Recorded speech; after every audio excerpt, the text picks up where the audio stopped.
Welcome everyone to today's webcast, Data Governance for Organizational Effectiveness and Security.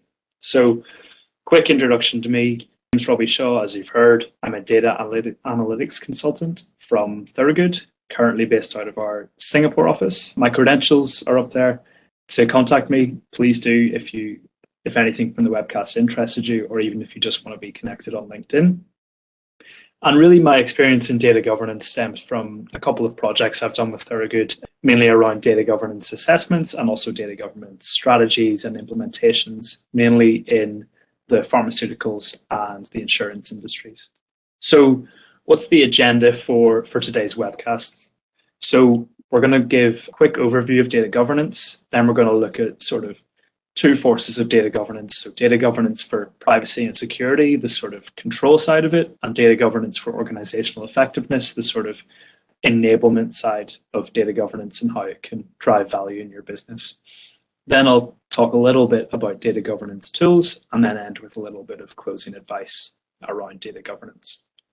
So what is it? Well, if you go to Gartner, who's a pretty good authority on these type of things, data governance is the specification of decision rights and an accountability framework to ensure the appropriate behavior in the valuation, creation, consumption, and control of data and analytics, which is a bit of a mouthful in my opinion. So in a more simple terms, it's a framework that's applied in organizations to codify how people, tools, and processes interact with data. It can be a really core element of, actually, it is a really core element of a data-driven organization. However, it is very tricky to get right. And basically, as time progresses, it becomes more difficult to apply. So the further into your sort of digital transformation journey, the more difficult it is to apply. And that's just because systems are maturing, people get used to certain ways of working, methods become entrenched in an organization, people become bought into the existing ways they do things. People don't really like to learn new tricks or have to put the effort into to learn something new. So it's important to provide a data governance steer really as early as possible, and then you'll reap the benefits from that as time progresses if you can get a real early steer. I would say now is definitely not too late to start looking at data governance within your organization, because I think a lot of firms are still only really starting out in their digital transformation journey. And what would be some of the key aims for data governance? So I'm going to work 5 to 1 in this case, because I think that the more familiar ones would be compliance and security. So making sure that your data is secure, making sure that you're compliant with any regulations. Then there's also the concern of, am I working efficiently within my organization? Are our data processes and systems set up to be efficient? Is everything standardized? So is it understandable between multiple teams across the organization? Is reporting standardized? Is everything sort of following the same rules and standards across an organization? And then is it auditable? Okay, so am I able to see where my data's come from, how it's been transformed, what's the original data source, can the original data source be trusted, who's been looking at this data, and basically any of that sort of higher overview and monitoring of where data's come from and how it's being used. And really, if you keep those five sort of key aims in mind. Obviously, there's a whole other load of aims with data governance. I think they really fall into two perspectives that have a little overlap, but generally are kind of opposing.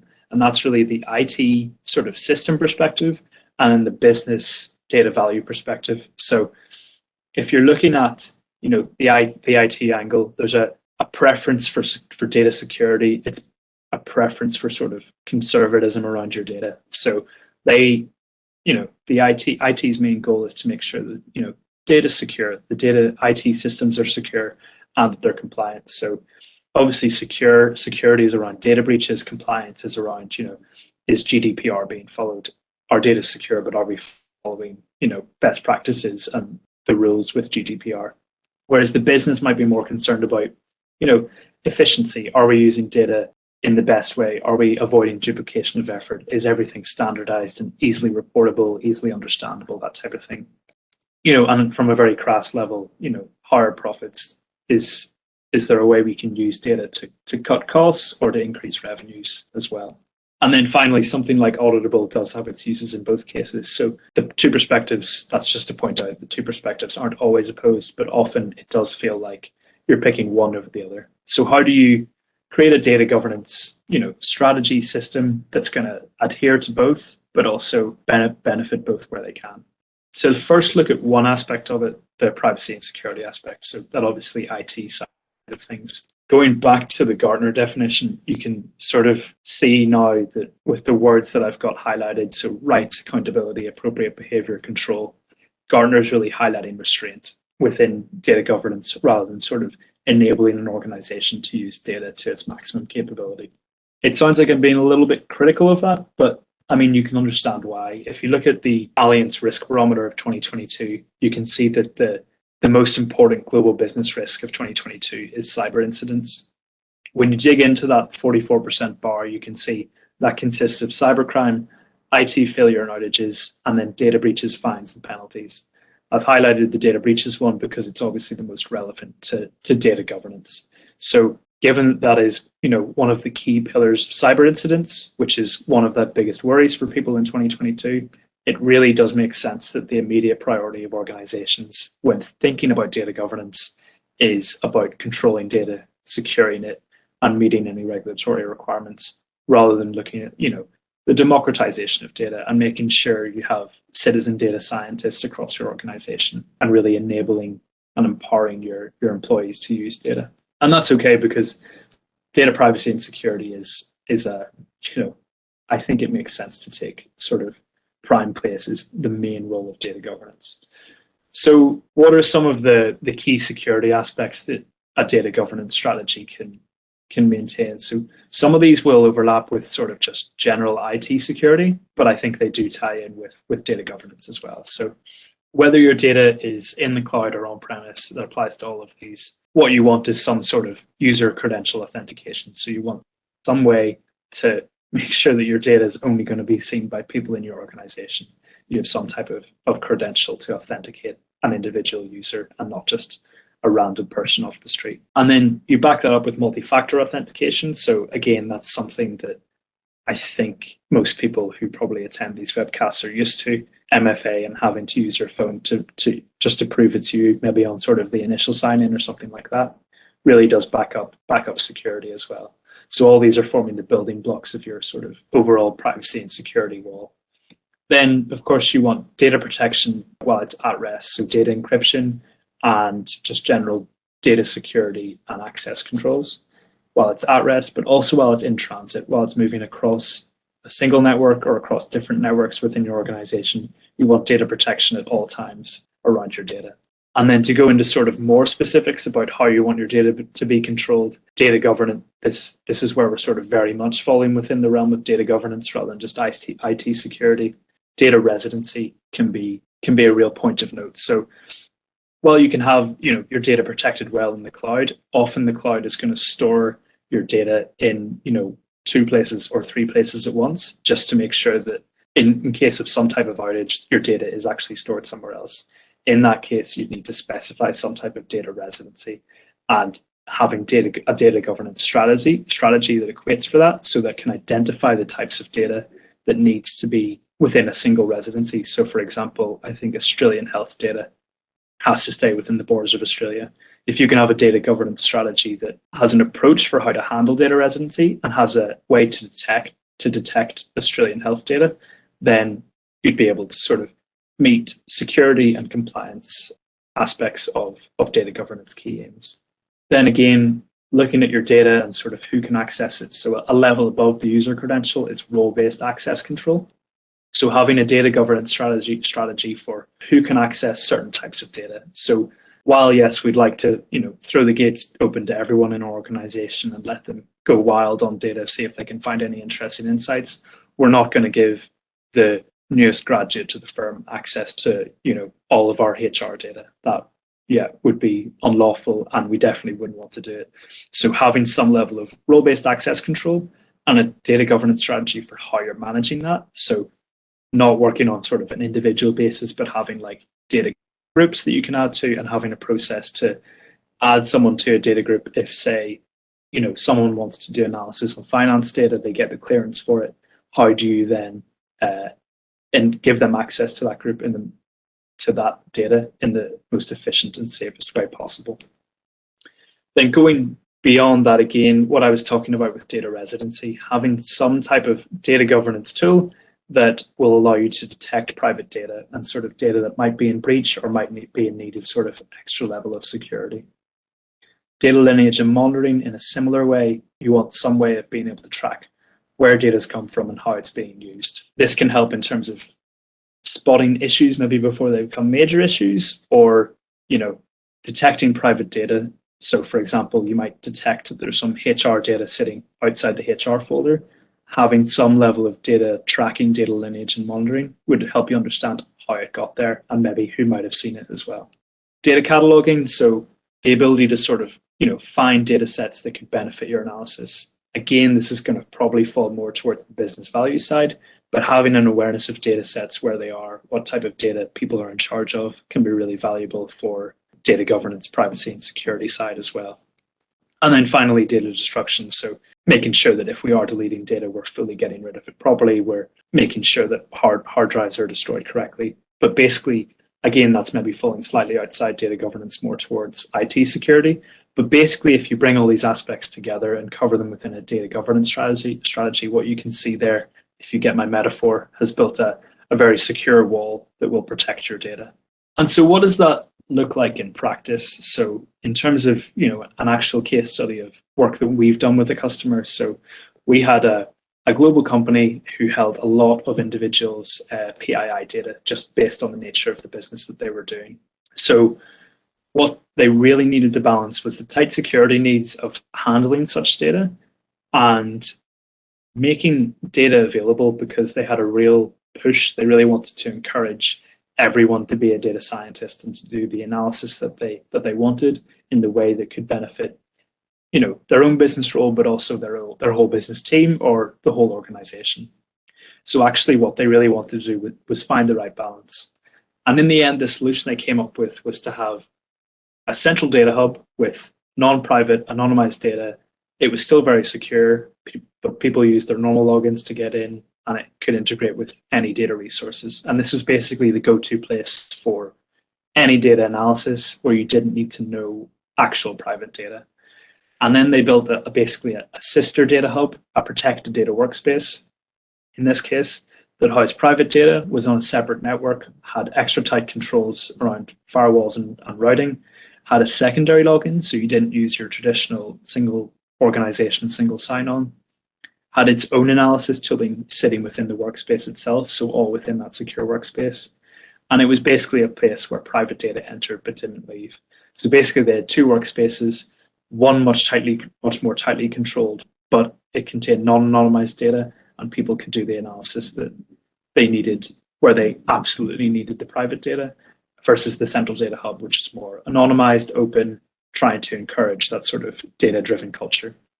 Some of the key points from the solution from this solution was they had to actually decide manually what went into private data and what went into non-private data, and that was a very wide consideration, and probably takes more effort than you'd think, and it's probably not something you would want to give up to an automated tool, at least not initially. They had to make sure that data analysis was completed in the correct workspace while minimizing risk, and part of doing that, they deliberately made it so much easier to conduct analysis on anonymized data rather than non-anonymized personal data.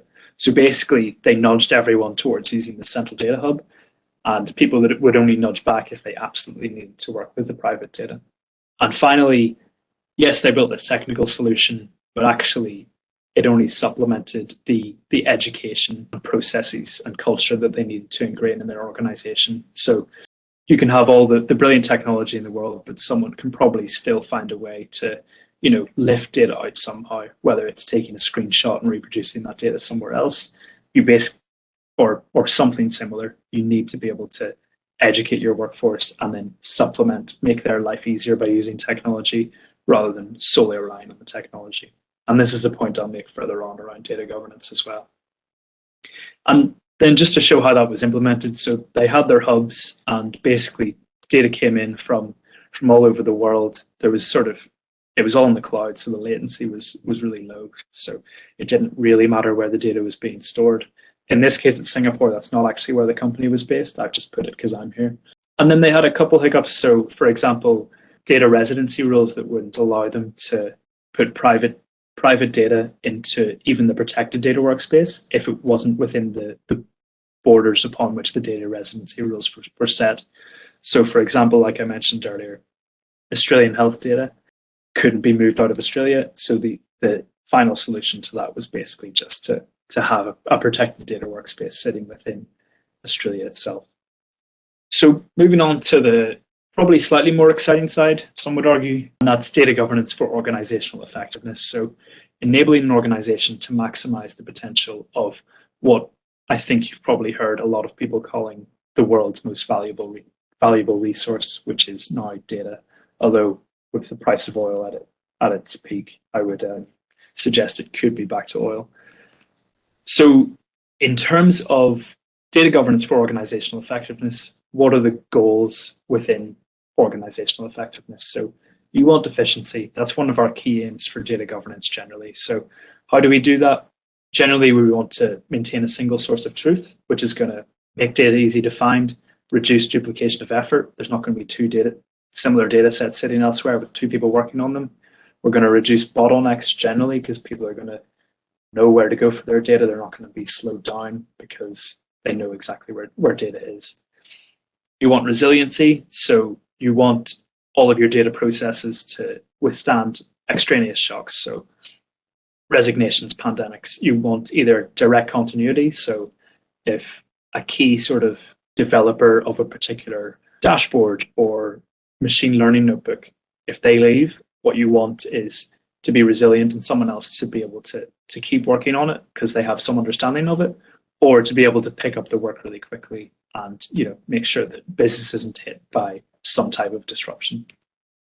You want trust in data, so you want strong data integrity for key data sources. And then if you can't have strong data integrity, you want really good trust level labeling and explainability. So for example, you might want to be looking at weather in 10 days because you're selling ice cream, but you might know that weather data in 10 days isn't that reliable, but it's the best you've got.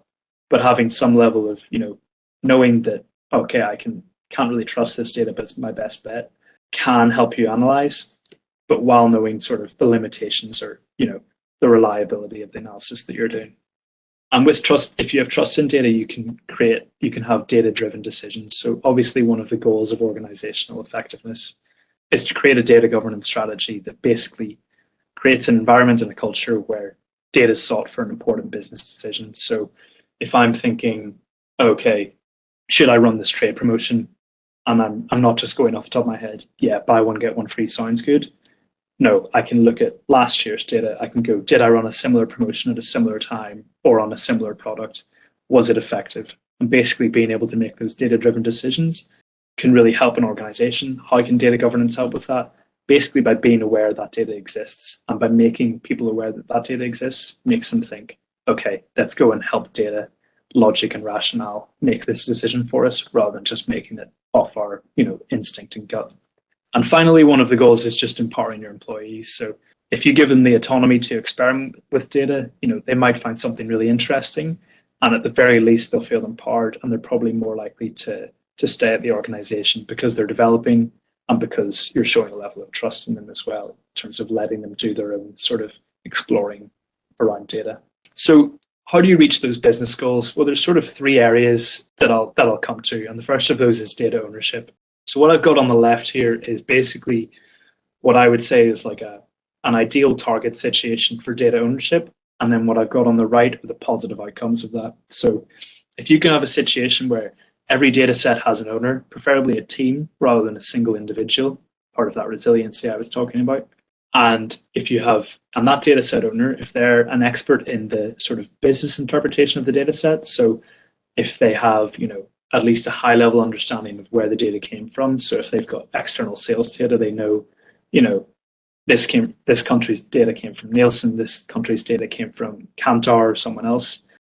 They understand details of the data like granularity and limitations. So they know, okay, this data is at a month level, so it's not going to tell you my sales by individual day. If the data owner understands that, what you're going to get is a lot of sort of benefits, which I'll talk about in the outcome side. So That owner can be the go-to resource for someone looking to use data to understand whether it's viable. So, for example, if I know the data is only at month granularity rather than at day granularity, I can tell someone without them having to analyze the data, open it, look at it at all. I can tell them, you're not going to be able to do daily analysis on this data. So that sort of leads to, a more efficient outcome. Someone knows straight away whether something's possible through just a simple email or a phone call. Having a team over an individual can help resiliency and business continuity in times of staff attrition. So like I was talking about earlier, if someone leaves the organization, the ability to keep going if you have a team owning a data set can be really useful. Understanding the data's source and sort of the transformations that brought it up to the point where you're owning it can be really useful in terms of coordinating a resolution. So for example, if your data has not been updated for the past month, you at least know who to contact or which company to contact in terms of where it should be coming from. And then finally, having a data owner reduces the chance of duplication of effort because there's one single person who everyone knows to go to for that data set. So it would be very difficult for someone else to be working on the exact same data set without realizing that you're the data owner, as long as it's well publicized. And finally, it improves reliability around your data set because the owner of that data set can be held accountable if the data is not up to scratch. One of the second sort of areas where you can really work on to reach those sort of organizational effectiveness aims is data standards. So having a set of standards for data, code, modeling, and tools across a whole organization, that's sort of the target situation you want to get. And obviously, of course, publicizing that standard across all employees and maybe even collaborating with employees to sort of understand what the standard should be, so basically getting their buy-in as well. And within that target situation, it's okay to have different standards for different areas. So if you have an experimentation environment, that's okay. You maybe don't need to apply to all the business standards, leave it very open to whatever people want to do, but have high standards for anything that's going to eventually end up in production level in sort of actual business critical applications. And then finally, having some sort of data quality labeling system in terms of how much you can trust data, like I was talking about earlier with, a 10-day weather forecast, you maybe put it in this example, grade D, because you can't really trust it, but it is the best you've got. And of course, reviewing all these data standards on a regular basis as the data landscape changes. And basically, if those standards are adhered to, you have higher data quality, which leads to stronger trust in data, and it leads to more accurate data insights. Having the set of standards for coding, modeling, etc., it reduces the cases of sort of lone wolf developers who can create a sort of fissure of knowledge whenever they leave an organization because no one knows, what they were doing or how they did it. If they followed standards, at least someone will be able to sort of understand maybe the basis of what they're doing, or it won't be it won't be completely alien to them. As well, even forgetting if someone leaves, if someone wants to share an analysis they've done with another team, having a set of standards that's sort of translatable between the teams will make collaboration much easier. And basically, off the back of this, if there's good data standards, data is way more likely to be used. It's of higher quality, it's more accurate, people understand it better, your organization will become more data driven. The final of those three areas is data discoverability. So in terms of the target situation, what I think you really want is to create a culture of democratized data. So if data exists and it could benefit someone in their role or in their analysis, let's make a situation where they can find and access that data as easily as possible. I've put an asterisk there. That's within sort of the rules around who can see which data. So for example, again, you don't want the graduate being able to see HR records and being able to see everyone's salary up to the CEO. What you would also want is some sort of data cataloging. So indexing all your available data sets, giving that sort of search functionality as well so people can find the data really easily. Making sure that useful data is internally publicized to employees. So where the data catalog is for employees trying to find data, sort of publicizing is making sure that useful data is finding, the right users as well. So whether that's through community hubs or general education on where to find data within the cloud, or sharing successful projects at company meetings, anything like that to basically internally publicize the type of data you have available. And then finally, just making sure that you have zero risk data experimentation. So within data discoverability, if you can create a space where anyone can find a data set, work with it, play with it a little, making sure that it's unconnected to like business operations, and you have backups of data, so someone can play with the data all they want without, you know, deleting anything accidentally or breaking some code accidentally. You know, to quote a marketing colleague of mine, they said, "I'm worried about messing it up," and they might have used a different word to messing, but I think the point still stands where, you know, people want to be liberated and not feel like there's a chance they could, you know, cause real damage to their organization just by playing with a bit of data. And basically then the positive outcomes of this, you know, if someone knows there's a plethora of data available, it's going to be good for their personal upskilling development. It leads to a more data savvy organization, more data driven organization. If they're aware that the data exists, sort of, it's already been brought into, say, a central data repository and it's been cleansed and sort of cleaned of any errors, then an individual isn't going to waste any time extracting that data for themselves. They're actually just going to be able to lift it directly, and that's going to sort of reduce manual effort and reduce the duplication of effort. Employees feel more empowered and trusted. Like I've said, that's better for retention, higher average level of skills in the organization. Like I said before, employees can work with data without fear of breaking or deleting anything important. So that covers data governance for organizational effectiveness. I'll just round off with a little mention around data governance tools, then a bit of closing advice, and then we'll wrap up the webcast here. But for data governance tools, you've got a whole set of possibilities. So what you've got your sort of typical third-party data governance tools. So Informatica, Talon, Calibra. There's way more out there. These are some of the, you know, 3 of the most popular ones.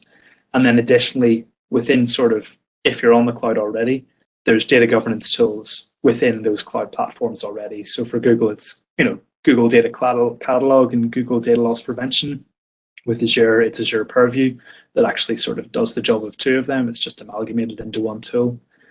And then you've got third-party tools that can sit within those cloud platforms as well. So something like Delta Lake with schema enforcement can be really good for data governance and sort of maintaining data governing rules.